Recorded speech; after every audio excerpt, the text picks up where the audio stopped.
Hello and welcome to Across the Pond WNBA. My name is James and I am back. Unfortunately, Michelle is out sick this week. However, I am joined by my colleague from across the pond, Liberty, Stacia. Stacia, how you doing?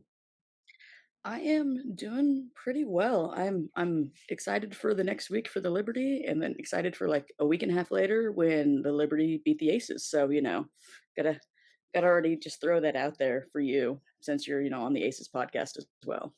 I'm going to disagree that that's a victory for the Liberty. Have you seen the Aces this season so far? Just a little bit. Yeah. Just a little bit, yeah. Well, let's talk about your Liberty. Let's start there, because the Liberty made a lot of changes, wholesale changes. Like last year, they made a few changes, and I really feel like they strengthened their bench. They brung in Dolson, who I love, and like a big fan of hers all last year and this year, and even when she was in Chicago. But this year, I mean, they went all out. You got Jonquil Jones, Vandersloot, Brianna Stewart, and I mean those are just three.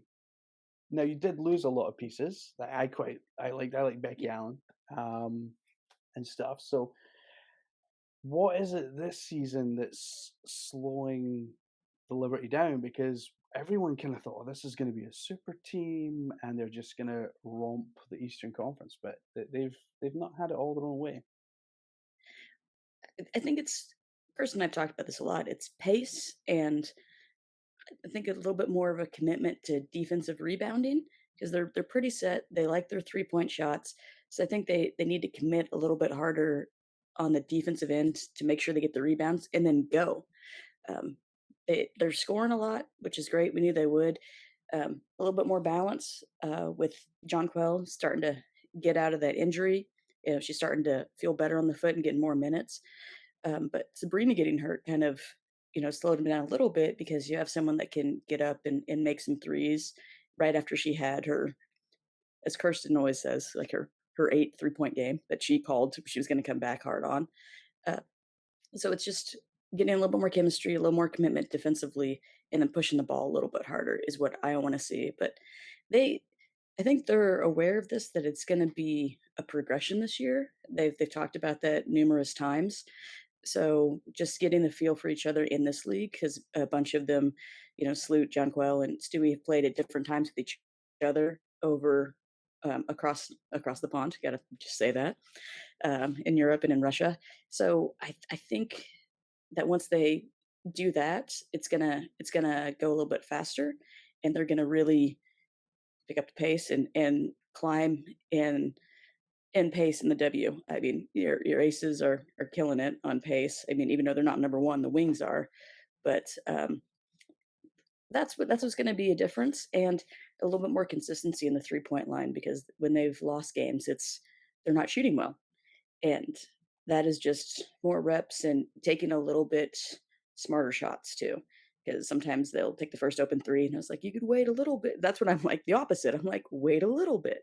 So I am just a contradiction of what I want them to do. But they're 7-3. One of the losses or two of the losses were very close against the Dream and the Sky, even though they shouldn't have lost against the Dream. The Dream were the team that just wanted it more, but that opening loss against the Mystics was a mess because they hadn't had enough time to build chemistry. So we'll see if they can get the Mystics back, which I believe they're going to do this week. But yeah, it's going to be a progression. They don't have that innate chemistry as other teams do. Yeah, I mean chemistry. I mean, if you look at the flip side, you look at the Aces. Really, you lose Derek Amby and you bring in Candice Parker. There's one massive move there, and I think when it is one player, it is a lot easier to slot that person in, especially someone like Candice, because Candice is very adaptable. We've seen that through her career with the players that she's played with. She's one of the most versatile WNBA players that has ever played. She can literally play 1 through 5, and she can dunk, and has all the experience and intelligence of her 16 years. And it, I don't know if it will happen in my lifetime. If it does, I'd be shocked. But when you win Rookie of the Year and MVP, your rookie season. I mean, who does that? Candace did. So I think that Candace has just been on a mission when she went to Chicago because people kind of didn't think that she had any years left in her, like that last like year in LA, and she came back in Chicago and was like, "What? What's up?" And is continuing to do it and just put her stamp on one of the greatest ever. So, I mean, yay, Candace. Well, I'll stand up for Candice because I think it was terrible coaching in LA that made her look like that. I think Derek Agreed, Fisher agreed, I agreed. think Derek. Yeah, I mean, I'm no fan of Derek Fisher, and Michelle will kill me for saying it because, like I say all the time, she keeps saying we should have Derek on the podcast so he can defend himself at least. But no, I don't rate him as a coach. I think his person management is way out of whack, and he hurt her that year. I mean, in the finals, like not letting her play yeah. and like bench. Nah, I don't like him. Why would you have your star player, the best player on the team, on the bench? That just makes no sense. Um, and then she Well, moved to in Chicago, LA, oh, great. I'm and it sorry I was great. interrupted you. I was No, gonna it's all right. throw out that it was just another thing that LA, it was so bad because LA didn't play any home games in that series because there was events going on at formerly Staples Center, and they had to go to different places. Phoenix had that a couple of years ago where there was like a Disney concert, like Disney on Ice or a concert, and they had to go play it like against the Liberty, like at Grand Canyon University. And these are things that are unfathomable in a men's league. And so that also didn't help the Sparks. But I mean, there was more to it than that because you just have to adjust. But it's also it's a professional league. That that is not something you should have to adjust to. I think there's only been two times that an NBA team has had to play outside of its own arena. One was in Seattle because there was a leak in the roof, and the other was San Antonio, and I cannot remember for the life of me why it was. But yeah, just two times that I know of that's happened, and that's regular season. That's not like playoffs or anything. Yeah. So it does show you like the disparity between the NBA and the WNBA in terms of the facilities that they're using. Hopefully, we don't see that happen again. I hope not. It's not just the facilities in my mind, it's the level of For, respect for these forward professional planning. athletes. Yeah, that's I mean, let's just go with I'm gonna go with level of respect. These are professional athletes. They're some of the best in the world. A good majority of the players here are American. Like how many more gold medals do you have to win and be in one of the most elite leagues, if not the most elite league in the world, and then have to play somewhere else? And so that's on a lot of people when it comes to respect, but if it doesn't come from the top down to make sure that this happens, then it's gonna keep being, one of those issues that people are gonna be like, "Oh, they don't even play here." Well, that comes from just giving these women the respect that they deserve, that they have earned consistently throughout the 27 years of the W. I think a big problem is the WNBA do not like to give out dates of when things are going to be happening. And so you can't really expect arenas just to hold like months open. So what arenas do is they will fill up like their calendars with concerts, with Disney on Ice and all these, because Yeah, I've seen it happen in the UK with British basketball here. Like they wanted, I think it was Newcastle Eagles, they got into the playoffs, they were supposed to have a game. Luckily, they were able to switch it to the next night, so it wasn't so bad, but yeah, it was still you're putting people out, and I think if you're more forward thinking, again, with the WNBA and marketing and everything else, if they do this and get the dates out, 'cause I've asked for dates for things in the past, like, "When is this happening? When's that happening?" And it was like, "Oh, yeah, yeah, we'll get back to you on that," and it's like 2 months later to get back to you. and that's just unfortunate. I know we talked a little bit about, some soccer leagues or, as the world calls it, football for, women, and so the NWSL, I live near Kansas City. And the Kansas City Current are literally right now building the first stadium arena just for a women's sports team because they believe, and we're in last place right now. I know we made the final last year, but we're in literally last place. And it's still exciting because this is going to be just for them. And it's going to be right on off the river and it's looking beautiful. These are the kind of things where if women had their own instead of sharing, or being a guest in men's. Candace talked about it this year, about how she didn't have a locker for years. And so, the Aces, I'm also a Las Vegas Raiders fan, even though I live near Kansas City. And so I'm like, yay, Raiders, even though I'm, for the Liberty. It's, again, a bunch of contradictions. They invested in women. They have their own facility. The Kansas City Current will have their own stadium. They have their own training facility right now. These are things people just need to wake up that women are viable for making money. People want this. And then that would be the progression of the future. And I hope I get to see more of it, in my lifetime. Yeah, I think it's progressive ownership as well. It comes into it. Like me and Michelle have always celebrated Mark Davis for the job that he does, in his forward thinking and doing things and Yes. knowing that these women deserve the respect of having their own facilities, having their own gym, having like their own locker. Something as simple like I think most people Yeah. would take for granted as well. And I bet fans don't even realize that like people like these athletes, professional athletes, don't even have their own locker, that kind of stuff. So I think, yeah, like I say, Mark Davis and others, the Liberty owners as well, are more forward thinking. That's why Yes, they they paid are. a Yeah. $500,000 fine when they were Fine. flying around players on charter flights.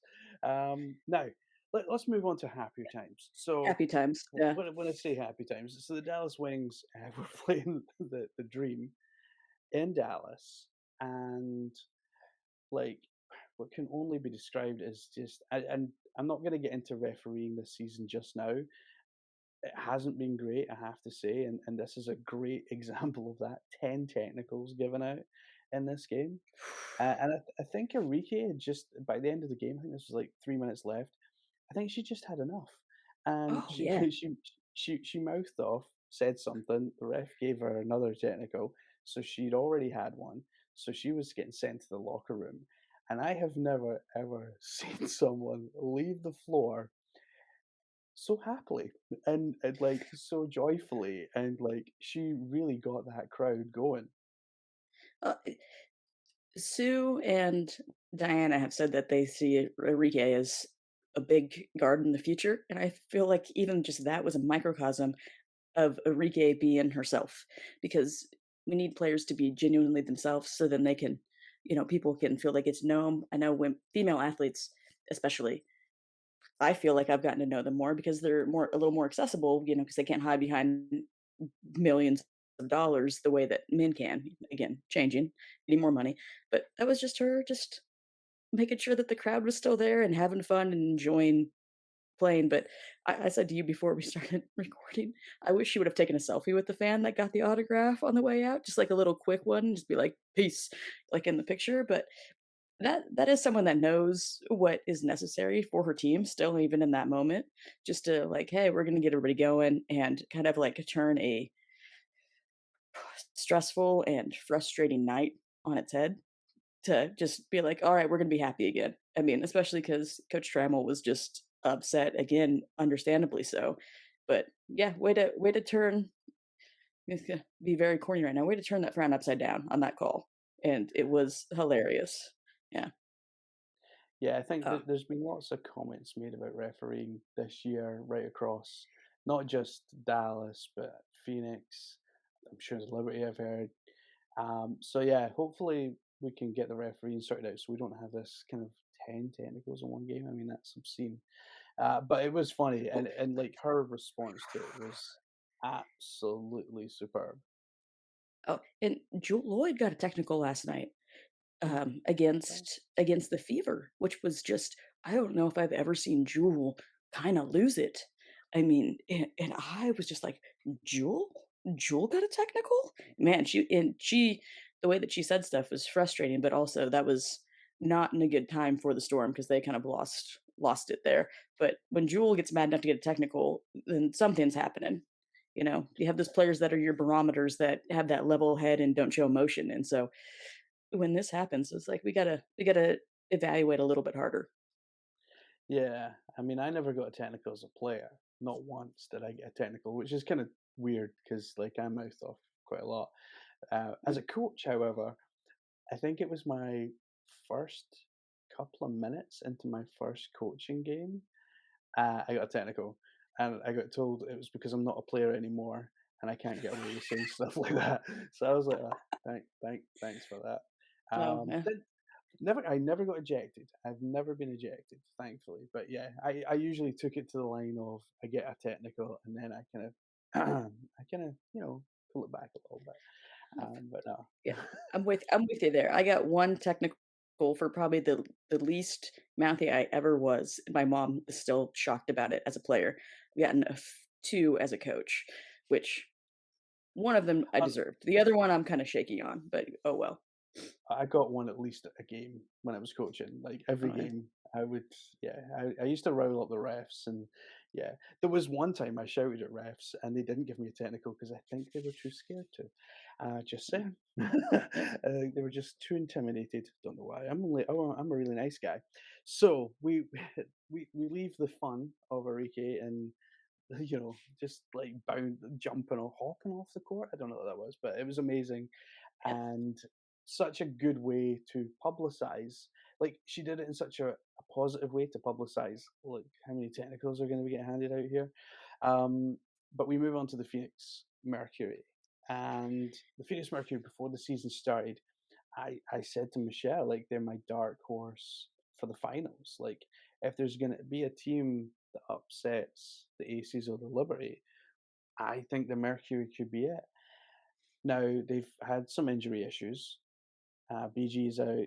We've got Taurasi out. And I looked at the starting lineup the other day and I was like, oh, Sophie Cunningham's there. Like, they've got someone. Yeah.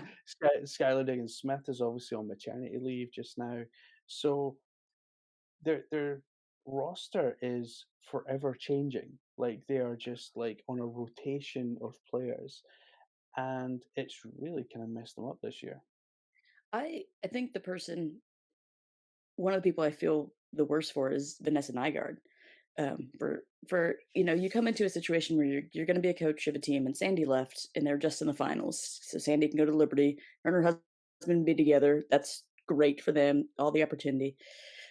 And when we talk about super teams, they were primed to be a super team because they'd gotten Tina Charles, and they had Tarazi, and they had Skylar, and then BG gets imprisoned in Russia.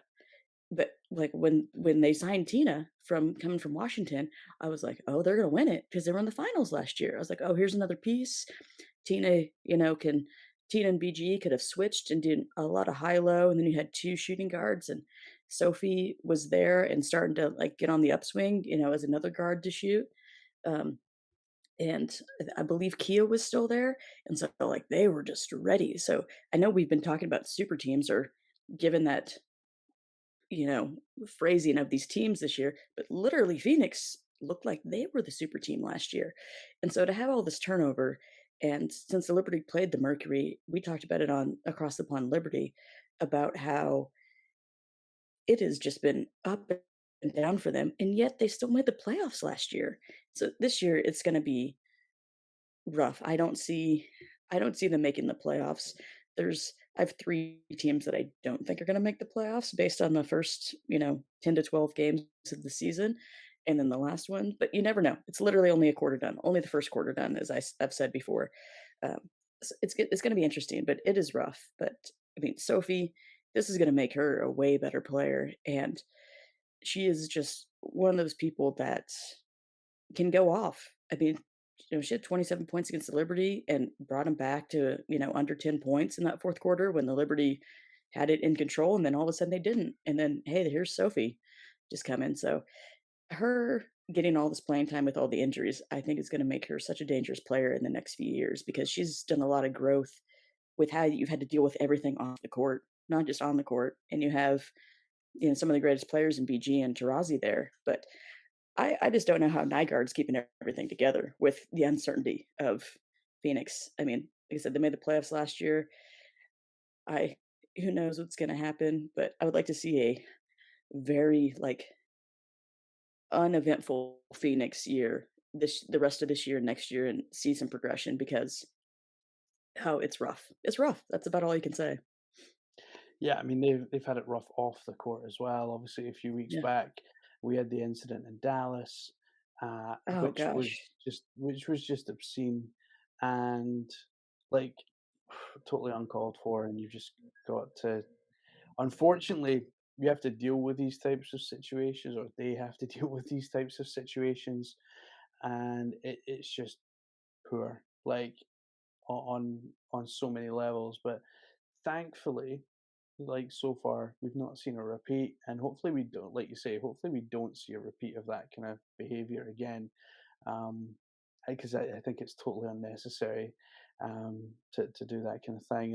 And we did a whole episode on it a couple of weeks back after the incident in Dallas about obviously chartered flights and player safety. And it looks as though a lot of teams have taken not just the Mercury, but a lot of teams, have upped their security or didn't have any security in the first place, so added security to their players as they travel. And hopefully now we can start talking more about chartered flights. People had some good ideas about how we could maybe fund that. So we weren't just given the solution with like no way to pay for it. Like, so if Kathy's listening, because she listens to this every week, so Of it'd course be she nice for does. us to It's the pull best this up. it's best WNBA podcast network, you know? Exactly. Now, Exactly. Yeah. talking about Kathy, um, Kathy's taken a day off, and what she's decided to do is put Stacia in charge because why not? So, Stacia, you're in charge for the day, and Kathy said you can change anything you want. You can change one thing, anything, you name it, and it has to stay. So it has to like it's not just when she comes back tomorrow, it reverts back. Um, what is the one thing that you would do to improve the WNBA? Uh, I mean, there's a few. It's hard to say one thing. Besides chartered flights, which is like one of the biggest things. The biggest, and I know that they do this well, but I've just talked about my love for NECA. So it'd be like, NECA, first of all, be like, NECA, what's the one thing that you would want done? Because NECA Ogumike is the person that I believe everyone should listen to all the time about life. Um, but I I think that there needs to be a bigger connection with the NCAA and the W. And I mean that in more marketing at NCAA tournament games and more marketing at NCAA Final Fours. There is, and it was in Minneapolis last year, it was in Dallas this year. Those are two cities, even though in Dallas they play in Arlington and they played at, where the Mavericks played American Airlines this year. But last year's in the Target Center. The Lynx play there. Anytime that there's any major tournament, especially with all of the hype this year that happened with everything, there needs to be a bigger connection with merchandising at Final Fours for WNBA, and more players need to go. And they do a lot of things. They have a lot of panels that people are there for, and I know a lot of players are going and making that money, getting their bag in Europe. But more events, because there's so many young people there and they need to have that connection. There's always such a big connection with women's sports, and like the players to get, like, they want the kids, they want the families to come to all the games, especially when it's in cities that host the Final Four. Like, merchandise should be right there with it. And I know the NCAA and the W have that, but get figure out the places where people are going to be and have more merchandise there, because the more you do that, the more advertising you're going to get, the more accessible it's gonna be. And we talked about this before, and you've talked about this, about how in Vegas there was only one place to get Aces gear. It's so hard to get gear, and I'm literally wearing Lasia Clarendon, trans people belong in sports shirt. And in Minneapolis, she was on a panel last year about how it's hard to get merchandise from where they are. And I had a hard time finding Lynx merchandise, and I was in the Target Center. There was this much. So we need to disconnect more where the fans are. There's thousands of fans all the time, and it's going to be a money issue with who is the sponsors of the schools and what brands are there. Uh, but there needs to be some kind of connection to do that, just to get it out there more, because that's something I believe is feasible to do. To just as opposed to all the things that cost so much money, with like, oh, we need to be on TV more, we need chartered flights. This seems pretty easily done, but I will consult with NECA and see what she thinks, See what she thinks. because she's the ultimate authority. Um, yeah, but Get the W out there so everybody's wearing it. Yeah, and even more connection with more boys as well. Everybody should love the W, and I mean, it's getting bigger and bigger, and a big proponent was, um, I live in a college town. All the guys, like, the young college guys around here, I've heard them speak about Caitlin Clark. So, because everybody was talking about her last year. She's the college player that everybody knows, so they know it if they're exposed to it, so the more that they see the teams, the more their exposure, the better it's gonna get, so that's what I would like to see. I mean, you know, maybe maybe in the Barbie movie this summer, I've got my WNBA Barbie right here. Maybe there's a WNBA Barbie in there. Maybe, I don't know, more Maybe. exposure. What I will say is, like, when Simona went to the Canada game, um, it was Bridget from the Lynx.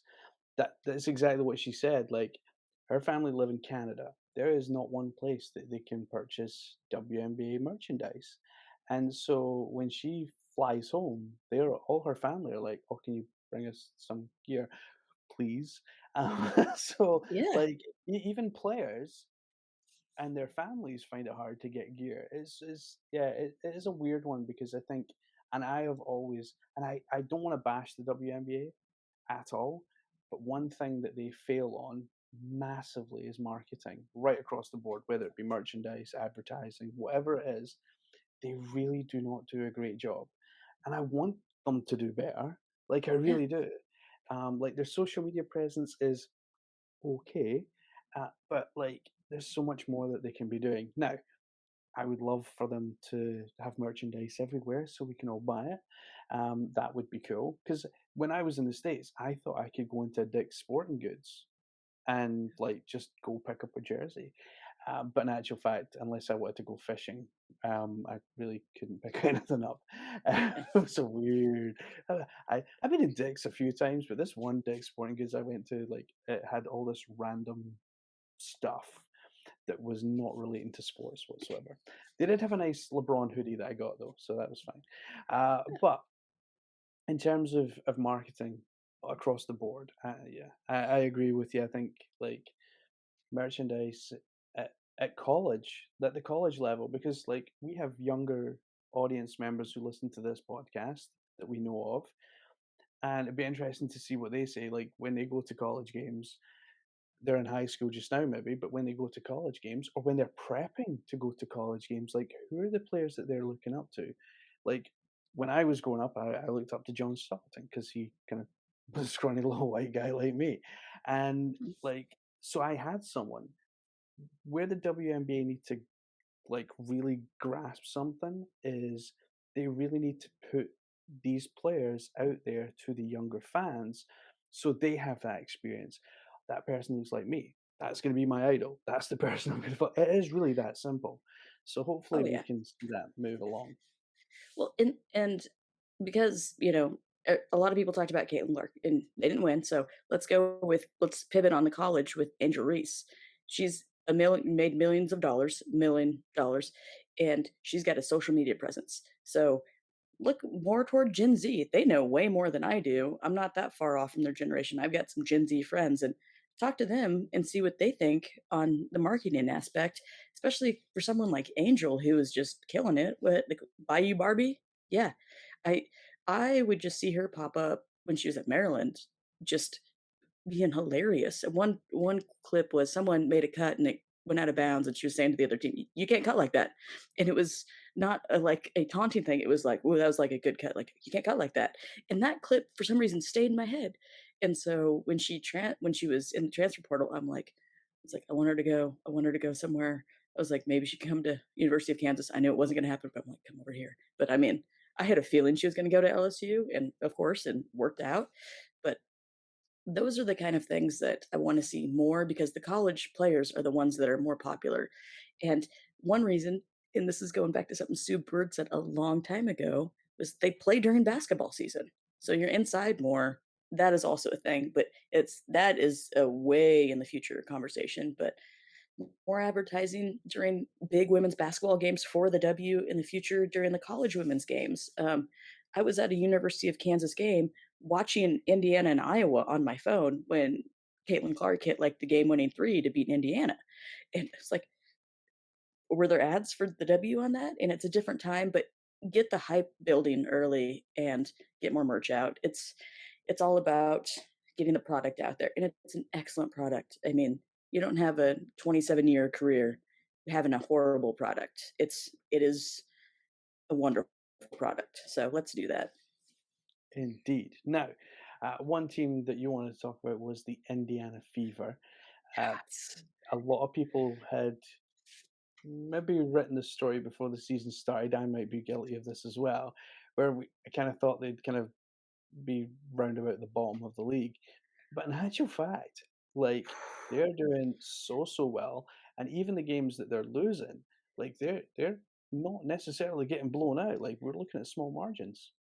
There's one game they got blown out. Yay, Liberty. The but other than that, they've had one other game where it was, double digits.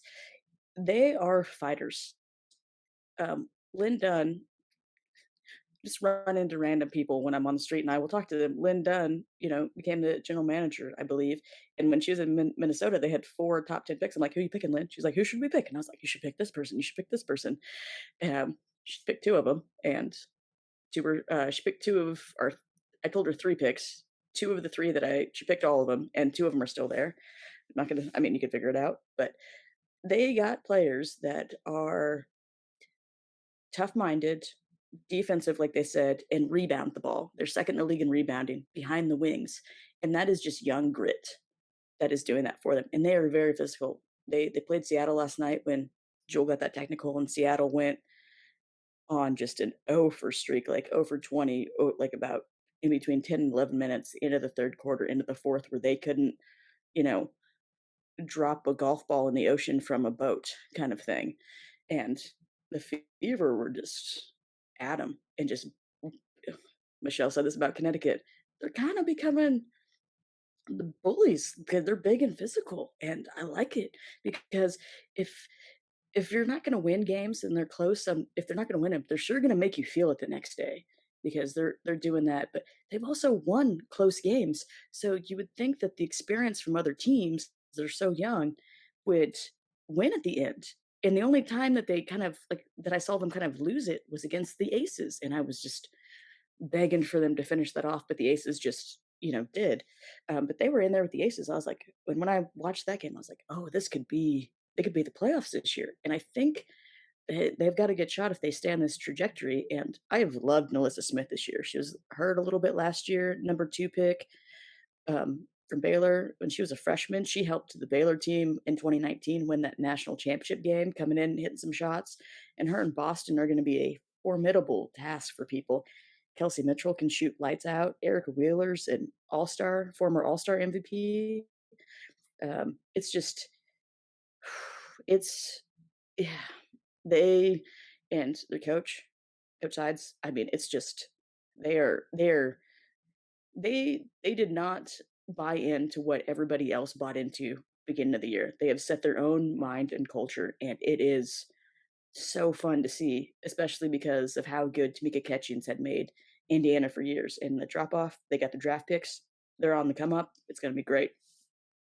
It's going to be great. I, they're like my like obviously I watch Aces games, but like if there's a game on and it's not at like 3 in the morning, or if my kid wakes up, one of my kids wakes up at 3 and there's a game on and it's the Fever, like I am turning that game on because they're Yeah. actually they're exciting to watch. Like they're really fun to watch. So they're like my league pass team. Whereas if they're on, they're like I'll put it on. They have a lot of nice young players on their team that I thought maybe in 2 years could maybe make a run at the playoffs if they can keep like the nucleus of the team together. But in actual fact, like the way that they're playing, like they could really shock and upset a lot of teams this year. They're on the border of that playoff group. I mean, right now they're in 8th. So they just popped into the last playoff spot, and like I said, they've had over 10 games. So they're in the 2nd quarter. So we just got to see on how this goes, especially with the youth, especially with Boston, because this is a whole year of playing. Coming off the college season. And I mean, shout out to Leah Boston being exactly what we thought she was gonna be in the league, and also just killing it with her hair again because, I mean, just every time I was like, "I so look forward to seeing Leah Boston's hair," and they did a graphic, I think, not this year, but last year, ESPN did about, her point production and rebound production with her different colored hair for different games because 'cause she'd changed the color, and I was like, "This is a perfect, fun, graphic that they did," and so I'm loving her, I'm loving how they're playing, um, and see, like, those are the type of things that people are interested in, like, those little things, that connect you. Hey, she's Marketing. marketing. She's in such a role model for young girls, and just like that, the playfulness, same thing with Arike and the ejection, the playfulness of it. That's what gets us excited about sports, besides just the amazing athletic talent and quality playing, quality games, but those little extra the X factors. So fun. Indeed. It is a fun team to watch, and right throughout their lineup, like they've got talent on there. I mean, they had so much talent, they had to obviously waive people as well. So hopefully they can keep who they've got. Everyone stays healthy. You know, that's a big part of the WNBA is if you can keep your team healthy, that helps. And yeah, it's been nice to it's been refreshing to see them because the last couple of years, I mean, it's been tough in Indiana to watch, but this Yep. season, not at all. Well, I mean, we're what, 3 seasons out from the Liberty's 2-20 in the Wubble, and hey, the playoffs the last 2 years. So, Liberty were just laughable then. In the Wubble, it was like, oh, 2-20, and they had some close games that they just couldn't pull out, and Indiana's been there too, and last year they had at the end of the season, were just scratching and clawing for, like, another win, so you've got 5 wins right now. Like, you're almost 500. Like, "What?" Way to nail it. Yeah, love it. Yeah. Nah, they've done an excellent job, and hopefully that continues. Not against Aces, but hopefully it continues.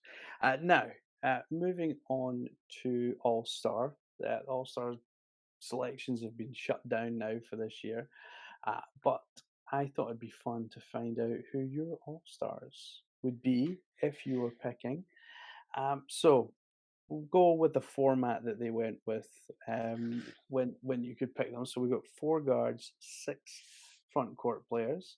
Do you want to start front court or back court? I first of all hate this format because everybody again is so versatile. It should just be the 10 that you want. Um, I I mean, a few of my picks were very New York biased because I was going so we're starting the front court, right? Okay, you go. Okay, I'll You do go that. front then.